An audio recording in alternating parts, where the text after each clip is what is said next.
families don't always lie with words. Sometimes they lie with silence. Looking back now, I realize there were things nobody ever said in our house. Questions that were never allowed to exist. Some secrets are hidden in silence.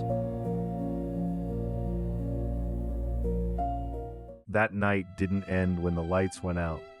It just changed shape. I lay in my old bed like it was a punishment.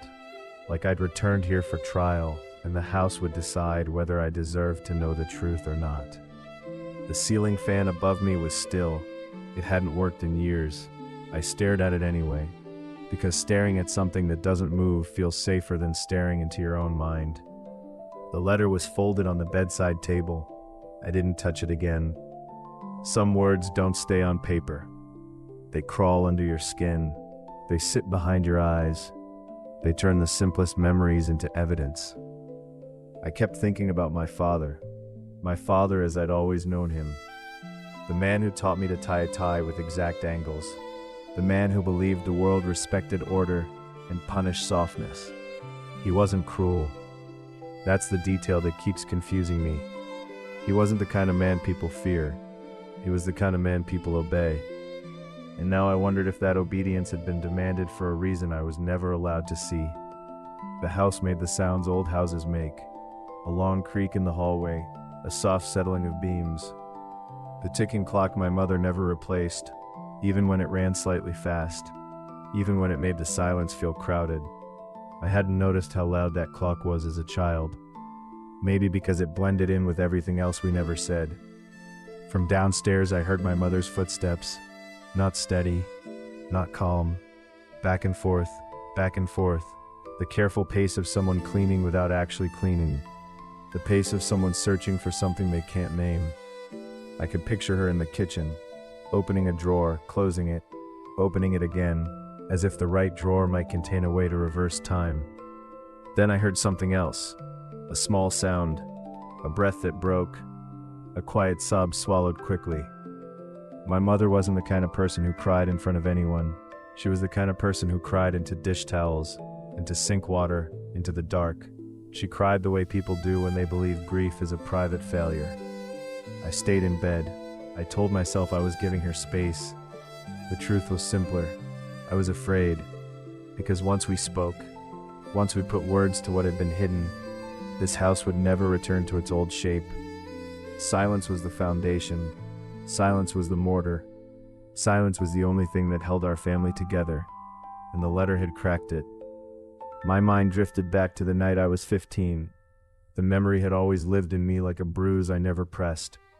My father's voice, my mother's voice, whispering through the wall as if the wall itself was listening. We agreed never to tell him. He deserves to know.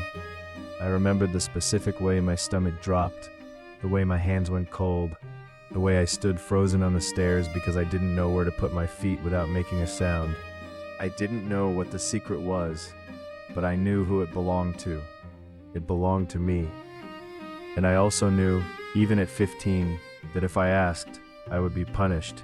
Not with shouting, not with violence, with something worse, with disappointment, with distance, with silence turned into a weapon. So I never asked. I built my life the way my father taught me.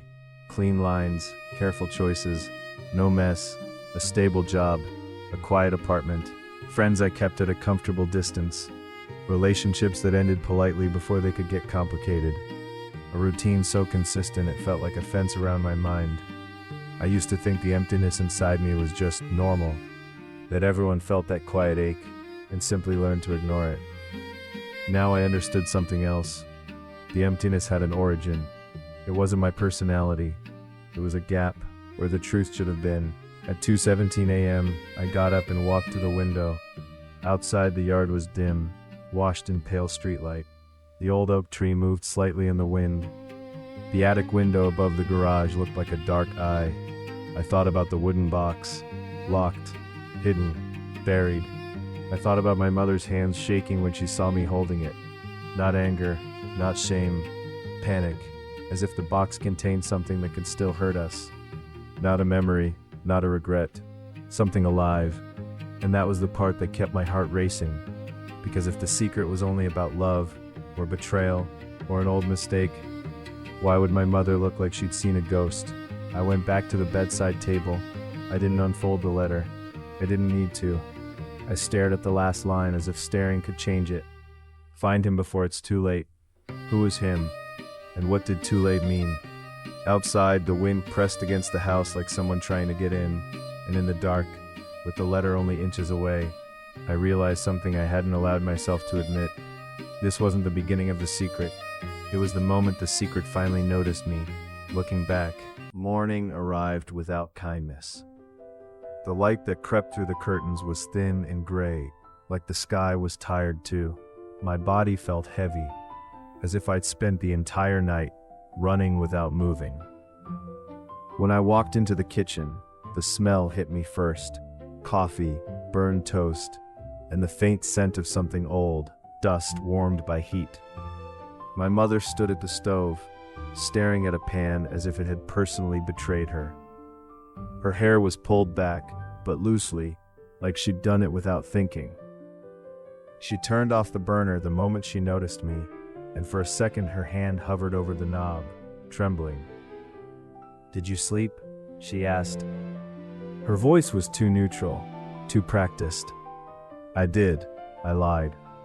She nodded as if she'd expected that answer, as if sleep was irrelevant now. The letter lay on the table between us. I'd placed it there deliberately, like a boundary line. My mother didn't touch it. She didn't push it away. She just stared at it, as if staring was safer than reading. "You shouldn't have opened it," she said. Not angry, not accusing, just exhausted. "You hid it," I replied. "You locked it. You begged me not to." She sat down slowly. The chair creaked. The sound felt loud in that quiet kitchen. "There are things," she said carefully, "that don't get better when they're uncovered." I watched her face as she spoke, searching for cracks, signs of guilt, signs of relief, signs of anything. All I saw was fear. I tried to ask calmly. I tried to sound like an adult, like a man in control of his emotions, but my voice betrayed me. "Who is he?" I asked. Not his name, not his address, just him. My mother's jaw tightened. "He was part of a life that no longer exists," she whispered. "A version of me that ended." "What does that mean?" I asked. She looked up at me then, really looked at me, and something in her eyes made my throat close. It wasn't anger, it wasn't shame, it was grief. The kind you carry for so long you forget it's heavy, until someone forces you to lift it. "Daniel," she said softly, "I wanted you to have peace." Peace, that word sounded wrong in our house. Peace implies comfort, safety, love spoken out loud. We had never had peace. We had had silence. "I had a right to know," I said. "Yes," she whispered. "You did."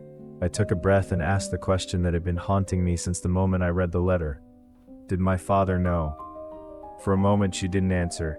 Her fingers curled around the mug. Her knuckles turned pale. Then she nodded. "Yes." One word, and the kitchen felt like it tilted. I stared at her.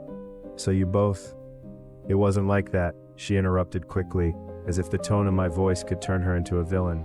"It was," I said. "You both agreed." She flinched. I realized something then that made my stomach sink even deeper. The silence in our family wasn't accidental. It wasn't emotional dysfunction. It wasn't just two damaged people doing their best. It was organized, negotiated, maintained. I pointed at the letter. "Why does it say before it's too late?" My mother stood so abruptly the chair scraped against the floor. Sharp, harsh. She turned her back to me, facing the counter, as if she needed a surface to hold her up. "Because," she began, then stopped. She took a breath and let it out slowly, carefully. "Because some doors," she said, "were sealed for a reason." "You're afraid of him," I said. She shook her head. "No." "Then what are you afraid of?" She didn't answer right away. Instead, she picked up a dish towel and wiped the counter that was already clean. Again and again, a small, desperate ritual. Finally, she said, "If you go looking for him, you won't just find answers." Her voice dropped lower.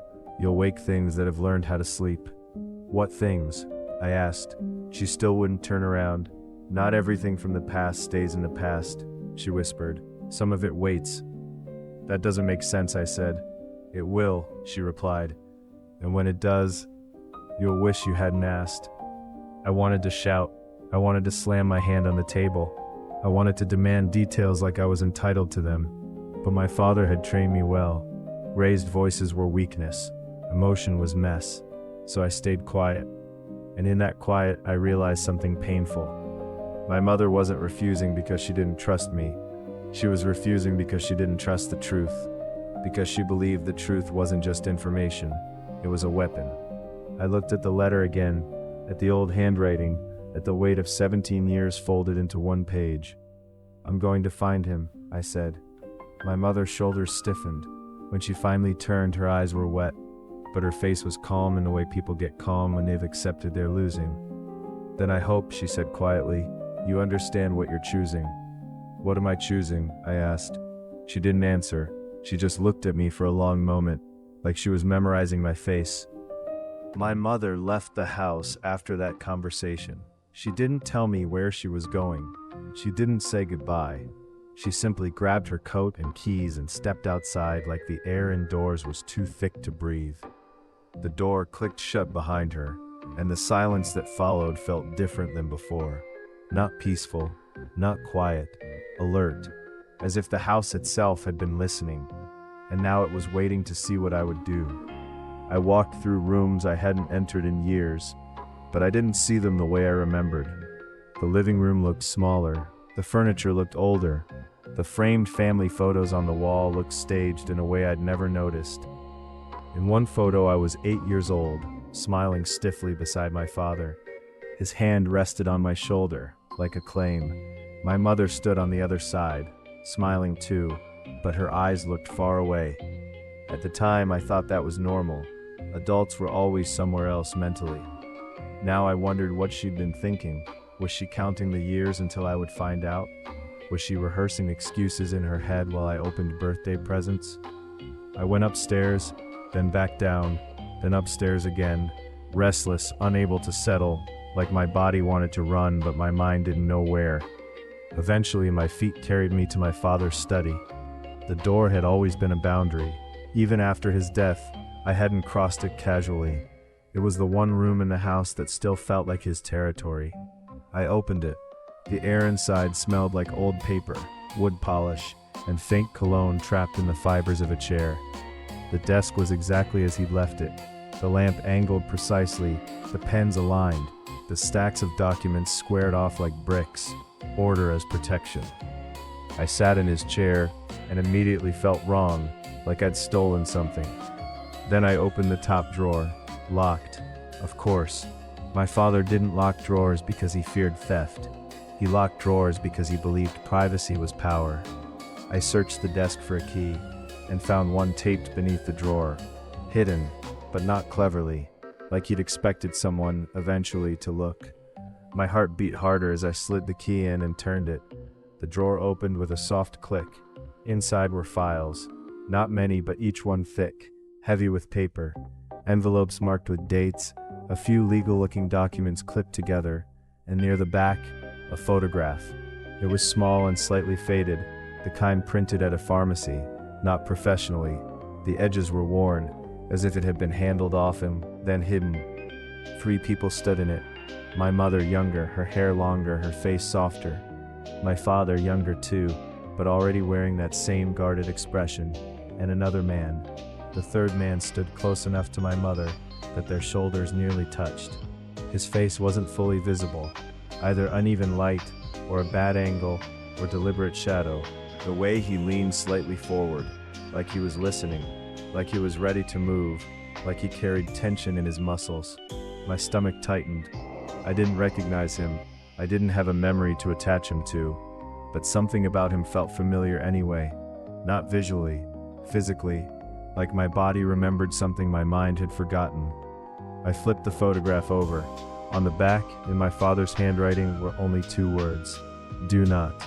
No date, no explanation, just a command. I stared at it for a long time.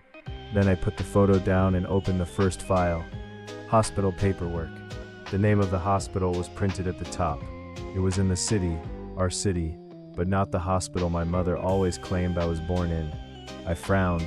My mother had told me stories about my birth, the room, the nurse, the weather. She'd mentioned a hospital across town. I'd never questioned it, but the paperwork in front of me told a different story. I moved to the next document, a legal form, something about guardianship, something about consent. Certain names were blacked out with thick marker, as if someone had tried to erase them without actually removing the ink. My father's signature was there, my mother's signature was there too, and beneath them, a line that made my throat go dry. This agreement is effective immediately upon birth. Immediately upon birth. Why would there be an agreement like that? Unless, my hands shook. I tried to slow my breathing, but the room felt smaller, as if the walls were leaning in. I opened another envelope. Inside was a single sheet of paper, folded once. My father's handwriting again, neat and precise. It wasn't a letter, it was a note, just one sentence. This ends tonight. No greeting, no signature, like he'd written it to himself in a moment of final decision.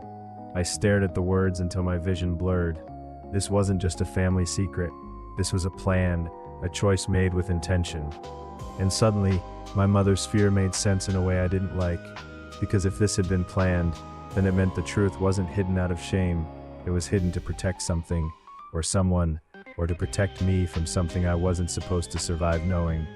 I sat back in my father's chair and listened to the house, the ticking clock, the distant groan of wood, and underneath it all, something else, the sense that I wasn't alone with this secret, that the secret had been waiting patiently inside these walls, and now that I'd opened the drawer, it had begun to unfold. I spent the afternoon in my father's study. I didn't realize how long I'd been there until the light outside began to change. The gray morning faded into a dull late afternoon, and the shadows in the room stretched like long fingers over the desk. I spread the documents out in front of me, trying to make sense of them. At first, they looked like boring paperwork, the kind of things adults hoard and children never notice. Forms, agreements, medical records, a few letters with names crossed out. But the more I looked, the more I noticed something that made my skin prickle. A pattern. It wasn't just one secret. It was a system built around that secret. Dates repeated. Addresses resurfaced. Certain names appeared, then vanished, then appeared again in a different form. Initials instead of full names. Ink blotted over like someone had tried to destroy a person without tearing the paper. I found myself circling the same date again and again. My birth date. It was on almost everything. A discharge form from a hospital I'd never heard my mother mention. A notarized document with a stamp. A typed agreement that looked like it belonged in a lawyer's office, not a family home. And always, on the bottom line, my father's signature. So steady, so confident, like he had never doubted the choice he was making. The more I read, the more I felt something inside me shift. I'd always believed my life began in a normal way. A pregnant woman, a delivery room, a baby, a family. But these papers didn't feel like normal birth paperwork. They felt like damage control. I found a page that listed witnesses. 2 names were legible. 1 name had been heavily blacked out. I held the page up to the light, hoping the ink might thin, hoping there might be some ghost of the name underneath. Nothing. Just darkness. And that darkness felt deliberate. There was another envelope at the bottom of the file drawer, thicker than the others, sealed with tape that had yellowed with age. My hands hesitated. Something in me wanted to stop, to put everything back exactly as I'd found it, to close the drawer, to lock it, to pretend I'd never opened it. Because once you know something is there, you can't unknow it. But the letter had already changed me, so I cut the tape. Inside were copies of a newspaper clipping, not a full article, just a section. The paper was brittle, the ink slightly smeared. I scanned the words quickly, then again more slowly, my heart hammering harder with each line. It was about an incident, a headline that sounded like it belonged in a different life, a different world. There was a location mentioned, an address across town. There was a date, my birth date, and then near the end of the clipping, there was a name, or what was left of a name. Someone had taken a pen and scratched over it with frantic lines, as if erasing the name wasn't enough, as if they wanted to punish it. I stared at the scratched ink until my eyes burned. Why would my father keep this? Why would he keep it and then try to destroy it? Another document slid out of the envelope and landed on the desk. A handwritten list. Not my mother's handwriting, not my father's. The writing was jagged, uneven, rushed. It looked like someone writing in a hurry, in fear, with shaking hands. There were 3 items on the list. No contact, no records. If he asks, deny. The word deny was underlined twice. My throat tightened. This wasn't about a family avoiding pain. This was about a family building a wall made of silence and paperwork and decisions meant to last forever. I leaned back and closed my eyes. For a moment, I could hear my father's voice in my head, calm, controlled. Some things are not for children. Some questions do not improve your life. Discipline is safety. He hadn't just been raising me, he'd been shaping me into someone who wouldn't ask, someone who could live with emptiness and call it stability. And my mother had supported it, even if it broke her, because she believed the alternative was worse. I opened my eyes and looked again at the photograph. The third man, half in shadow, face obscured but present. Real, not a myth, not a story my mother invented. He existed. And the way my father had written "do not" on the back, like a warning, like a command, made my stomach knot because it told me something important. My father hadn't been indifferent about this man. He had been threatened by him, or afraid of him, or afraid of what he represented. I gathered the documents into piles: birth paperwork, legal paperwork, the clipping, the list, the photograph. And as I did, one thought settled in my mind, cold and clear. The letter's final line wasn't just dramatic. It wasn't poetic. It wasn't there to scare me. It was there because someone knew time mattered. Before it's too late. Too late for what? Too late for me to find him? Too late for him to be found? Too late before something happened again? I didn't have answers, but for the first time in my life, I had something else. A direction, a trail. And once you see a trail, you stop pretending the forest is empty. My mother came home after dark. I heard her car before I saw her. The soft crunch of tires on gravel. The click of the engine turning off. The pause just a second too long before the front door opened. She stepped inside slowly, as if she expected the house to greet her with something sharp. Her eyes flicked toward the study. She knew. Even before she saw the papers spread across the desk, she knew I'd been inside his world. She didn't scold me. That would have been easier. Instead, she stood in the doorway, looking at the desk, and let out a breath that sounded like surrender. I always wondered when it would happen, she said. When what would happen? I asked. She looked at me, her eyes were red, but her posture was steady. When you would stop accepting silence as an answer. I gestured to the documents. These aren't just memories, I said. They're agreements, plans. Why would there be a legal agreement the night I was born? My mother's mouth tightened. You don't understand, she whispered. Then make me understand. For a moment, I saw the person she must have been when she was younger, before fear became her second skin. She walked into the room slowly and touched the edge of the photograph with one finger, as if the image could burn her. That picture shouldn't exist, she said. But it does. Her gaze lingered on the shadowed man. I waited. Finally, I asked, how much time do we have? The words fell out of me before I could stop them. My mother didn't ask what I meant. She didn't pretend she didn't understand. She simply closed her eyes, then opened them again and said, not much. 2 words. And suddenly the room felt colder. What does that mean? I asked. She swallowed. It means, she began, then stopped, as if speaking the truth out loud would summon it. Is he sick? I asked. Is he dying? Is that why the letter says? No, she interrupted. It's not like that. Then what? I demanded. What happens if I don't find him? My mother's hands trembled slightly, then stilled as she clasped them together. If you don't, she whispered, then you will live your whole life inside a lie you didn't choose. I stared at her. That sounds like what I've already been doing. A small broken sound escaped her, almost a laugh, almost a sob. Yes, she admitted, and I told myself it was better. I pointed to the list I'd found. No contact, no records. If he asks, deny. Who wrote this? I asked. My mother's eyes moved away. Not your father, she said quietly. Not my father. That meant someone else had been involved. Someone else had directed this. Someone else had insisted the truth be erased. My mouth went dry. So this wasn't just you and him, I said. My mother didn't respond, but her silence was an answer. I asked the question I'd been circling all day. If I find him, what happens?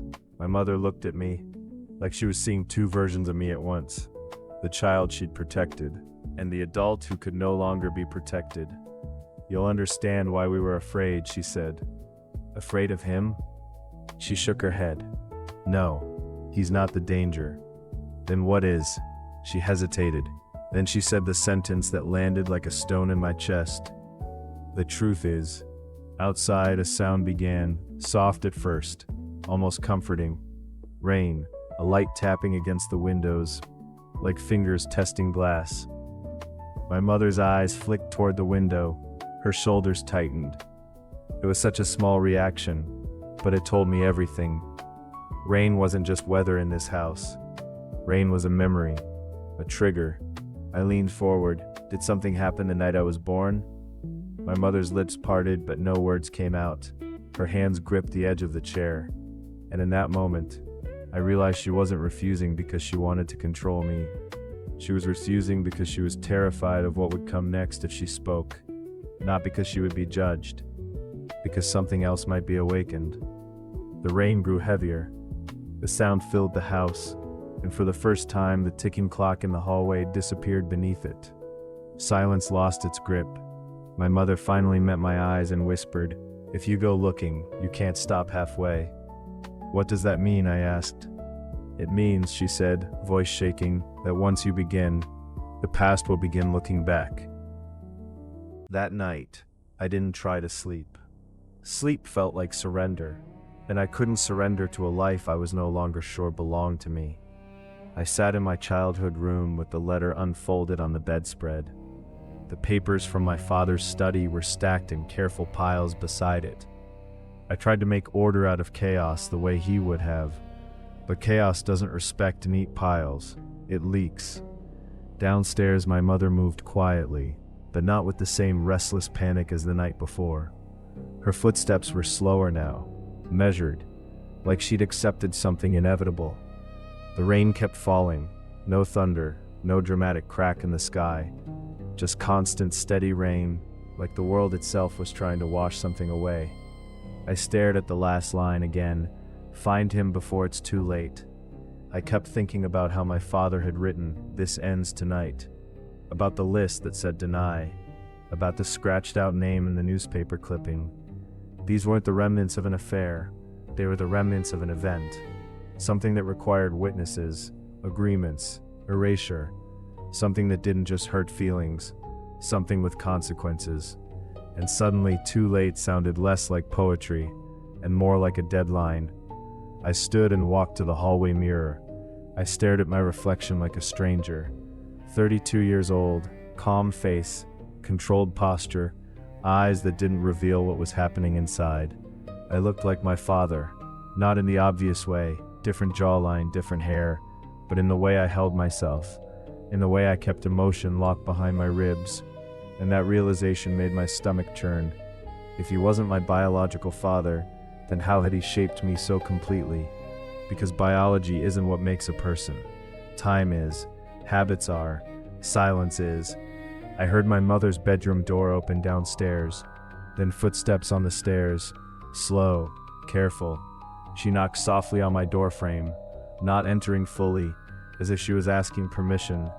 I didn't speak, neither did she at first. She stood there with the hallway light behind her, turning her into a silhouette. For a moment she looked like someone I didn't know at all, a woman carrying a secret heavy enough to bend her spine. Finally she said, "You have his stubbornness." I almost laughed at the irony. "Whose?" I asked. She flinched, then looked away. I shouldn't have said that. I watched her, waiting. She stepped into the room just enough to place something on the bedside table. A small envelope. Old, worn. I stared at it. "What is that?" I asked. My mother's voice dropped even lower. "It's not his name," she said quickly. "It's the only thing I can give you without destroying everything." I didn't touch it right away. I looked up at her. "You said if I go looking, I can't stop halfway." My mother's eyes glistened. "I'm not trying to control you," she whispered. "I'm trying to warn you." "About what?" She swallowed hard. "She said," and her voice cracked on the word "we," "about what your father agreed to." I stared at her. The sentence felt unfinished, like she'd stepped close to the edge of a cliff and stopped herself from falling. "What did he agree to?" I pressed. My mother shook her head, tears slipping silently now. "I can't," she whispered. "Not yet.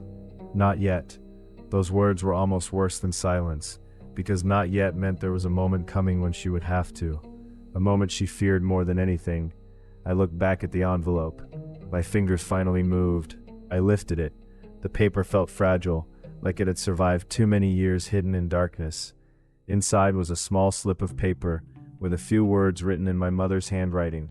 Not a name, not an address, a location, a place I recognized, a place my father used to drive past without ever turning his head, a place that had always felt like a blank spot in our city.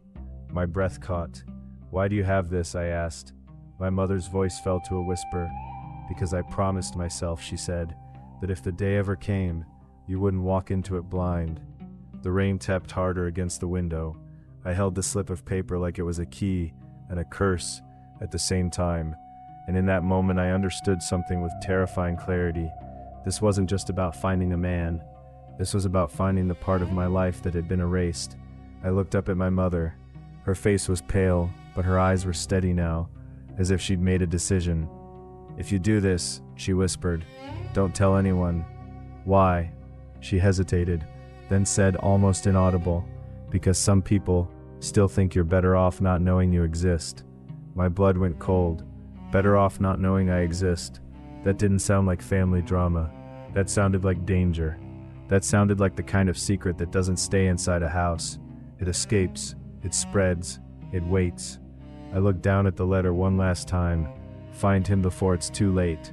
And for the first time, I felt the truth of it in my bones, not as a suggestion, as a countdown.